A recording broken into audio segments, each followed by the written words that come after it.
Hello everyone, welcome back to our new video. So you have subscribed to Copilot, but when you open Word or Excel, the Copilot icon is nowhere to be found. It's missing from the ribbon, missing from the Home tab, and you are starting to wonder if you are doing something wrong.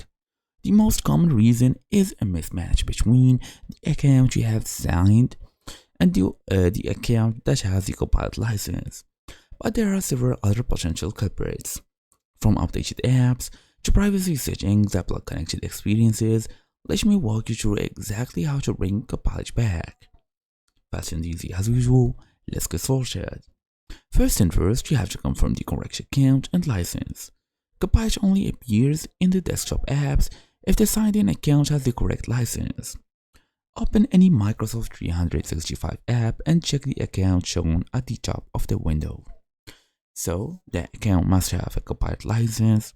For home users, a Microsoft 365 personal or family subscription with Copilot Pro is required.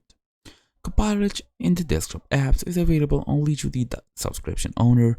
For business users, a Microsoft 365 Business Basic, Standard, Premium, E3, E5, F1 and F3 subscription with Microsoft is totally required.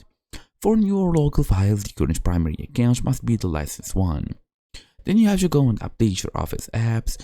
Copilot requires a recent build of Microsoft 365 apps. On Windows, open any app, go to File and Account, and under Product Information, choose Update Options, Update Now, then let the updates complete, then restart all apps.